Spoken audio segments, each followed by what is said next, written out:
अरे ओछू नाक पण असली नाक। MDH काश्मीरी लाल मरचानी पाउडर। MDH। સુરત મનપાની પ્રી મોન્સૂન કામગીરીની પોલ ખુલી ગઈ છે। ભાઠા ગામથી માયાવંશી મહોલ્લા સુધી રસ્તો જ ગાયબ થઈ ગયો હોય તેવા દ્રશ્યો સામે આવ્યા। ડ્રેનેજનું કામ પૂર્ણ થઈ જવા છતાં પણ રસ્તો નથી બનાવવામાં આવ્યો। છેલ્લા 1 મહિનાથી વધુના સમયથી રસ્તાની કામગીરી બંધ છે। રસ્તો બંધ થઈ જતા 50થી પણ વધારે પરિવારોને ભારે હાલાકી થઈ રહી છે। તંત્રમાં અનેક વખત રજૂઆતો છતાં કોઈ જ કામગીરી નથી કરાઈ। સ્થાનિક લોકો અન્યની ખાનગી જગ્યામાંથી મજબૂર બન્યા છે। સમગ્ર શહેરમાં રસ્તા અને ડ્રેનેજનું કામ પૂર્ણ થયાનો મનપાએ દાવો કર્યો છે, પરંતુ તેની જ વિરુદ્ધના આ દ્રશ્યો સામે આવી રહ્યા છે। માયાવંશી મહોલ્લામાં જવાનો એકમાત્ર રોડ સદંતર બંધ થઈ ગયો છે। તાત્કાલિક રસ્તાની કામગીરી કરાય તેવી સ્થાનિકોની માંગ। એક તરફ મનપા પ્રી મોન્સૂન કામગીરી પૂર્ણ થઈ ગઈ હોવાના દાવાઓ કરી રહી છે, તો બીજી તરફ આ દાવાના અનેક વિસ્તારોમાં પોલ ખુલી રહી છે। માયાવંશી મહોલ્લામાં જવાનો એકમાત્ર રસ્તો પણ બંધ થઈ જતા સ્થાનિકો રસ્તો શોધી રહ્યા છે। હવે સવાલ એ છે કે મનપાના દાવા પ્રમાણે તમામ વિસ્તારોમાં પ્રી મોન્સૂનની કામગીરી થઈ ગઈ છે, પરંતુ આ દ્રશ્યો જોઈને કામગીરી સામે સવાલો ઉઠી રહ્યા છે। શહેરના અલગ અલગ વિસ્તારોની અંદર દર ચોમાસાની અંદર પ્રી મોન્સૂનની કામગીરી થતી હોય છે। મહાનગરપાલિકાના સત્તાધીશો દ્વારા અનેક દાવા કરવામાં આવતા હોય છે કે પ્રી મોન્સૂનની જે કામગીરી છે તે પૂર્ણ કરી દેવામાં આવતી હોય છે, પણ જ્યારે TV9ની ટીમ અલગ અલગ વિસ્તારોની અંદર જ્યારે વિઝિટ કરી ત્યારે જાણવા મળ્યું જે રીતે ભાઠા ગામ છે તે ભાઠા ગામની અંદર 50થી વધુ જે પરિવારો જે રહે છે તે મોહલ્લાની અંદર જતો જે રસ્તો છે અત્યારે દ્રશ્યોની અંદર જોઈ શકાય છે કે જે ડ્રેનેજને જે નાખવાની જે કામગીરી કરવામાં આવી પણ કામ અધૂરું મૂકી દેવાયું છે। અને જ્યારે સામાન્ય જે વરસાદ પડ્યો છે ત્યારે લોકોને અવરજવર કરવી ભારે મુશ્કેલીનો સામનો કરવો પડી રહ્યો છે। એટલે ગામજનો છે તે લોકોમાં એક આક્રોશ જોવા મળી રહ્યો છે, કારણ કે માત્ર આ જે ભાઠા ગામ નહીં પણ અનેક વિસ્તારો અનેક સોસાયટીઓની અંદર આ રીતની જે સમસ્યા છે। બેન, શું કહેશો, કે રીતની સમસ્યા છે, કેટલી મુશ્કેલી? બહુ મુશ્કેલી ભાઈ। ગાડી લઈને જાય તો ગાડી ખૂંચાઈ જાય તો ત્યાં મૂકી દઈને પછી ચાલ્યું જવું પડે નોકરીએ।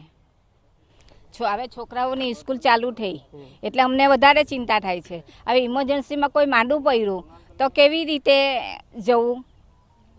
108 બી આવી શકે, ધારો કે કોઈ એક્સપાયર થઈ ગયા તો તેને કેવી રીતે લઈ જવું? શું કહેશો, કેટલી સમસ્યાનો સામનો કરવો પડે છે? કેટલા સમયથી આ સમસ્યા છે?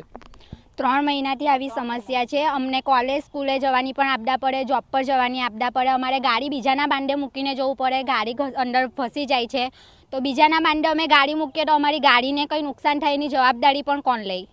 અને આવી રીતે કાદુમાંથી જવું પડે છે, બહુ તકલીફ થાય છે।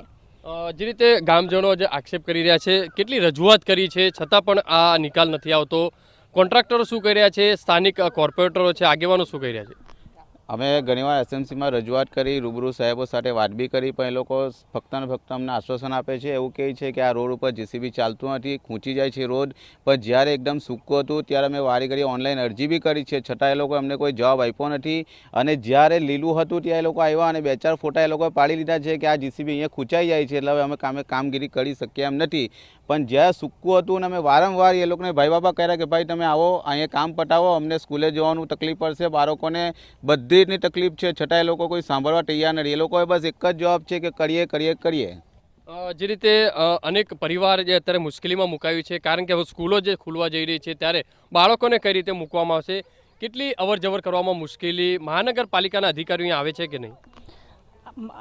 અમે SMC વાળા અધિકારીઓને જાણ કરીએ છીએ, બસ આવી જાય, જાતે જોઈને ચાલ્યા જાય છે, એનો કોઈ નિકાલ આવતો નથી। થઈ જશે બસ એટલું કહીને નીકળી જાય। અમારે કંઈ બી કામ હોય તો અમારે જોબ પર જવું હોય કે કશે પણ જવું હોય તો અમે 20 મિનિટ અડધો કલાક વહેલું નીકળવું પડે છે, કેમ કે અમારો રસ્તો કાચો છે। અમારે માલિકીની જગ્યામાંથી કોઈ તો જવાની નહીં, આ રસ્તામાંથી કાદુમાંથી અમારે જવું પડે છે।